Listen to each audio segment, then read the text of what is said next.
En ce mardi 1er août 2023, cela fait 20 ans jour pour jour que Marie Trintignant est décédée sous les coups du chanteur Bertrand Cantat. Un drame auquel Samuel Benchetrit a presque assisté puisque ce soir-là, le leader du groupe Noir Désir lui a passé un appel. Impossible pour les fans de Marie Trintignant d'oublier le 1er août 2003, date à laquelle l'actrice s'est éteinte à l'âge de 41 ans. Quelques jours plus tôt, alors qu'elle se trouvait dans sa chambre d'hôtel à Vilnius, en Lituanie, elle y tournait le téléfilm Colette, une femme libre, elle avait été battue à mort par son compagnon de l'époque, le chanteur Bertrand Cantat. Le 6 juillet au soir, ils avaient passé la soirée chez un technicien lituanien du film, avant de regagner leur hôtel vers 1h du matin. Le ton serait monté lorsque le chanteur de Noir Désir, très énervé, aurait interrogé l'actrice sur Samuel Benchetrit, son ex-compagnon dont elle venait tout juste de se séparer et qui continuait de lui envoyer des messages.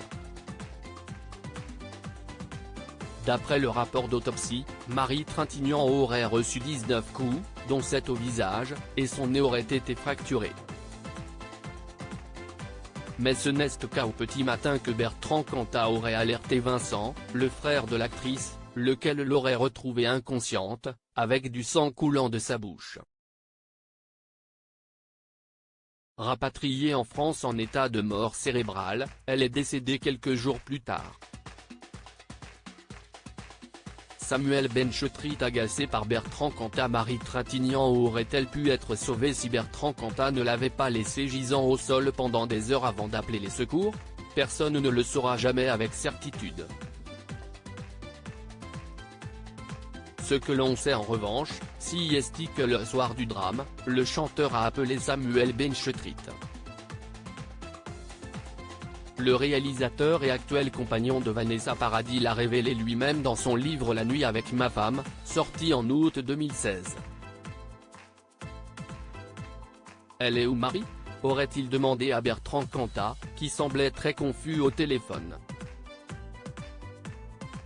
Dans la chambre, elle dort, on s'est beaucoup engueulé ce soir. Je l'ai giflé, lui aurait répondu ce dernier, laissant Samuel Benchetrit décontenancé. Je ne comprends pas. Je ne sais pas ce que ça veut dire. Je ne dis rien, ça ne me touche pas, ça n'a pas de gravité, ce n'est pas vrai. Je suis fatigué. J'en ai marre de parler à ce type. Je le trouve gonflant. Je trouve qu'il chiale trop, avoue l'ex-mari de l'actrice dans son ouvrage. Mais il était alors loin de se douter de l'extrême situation de détresse dans laquelle se trouvait Marie Trintignant.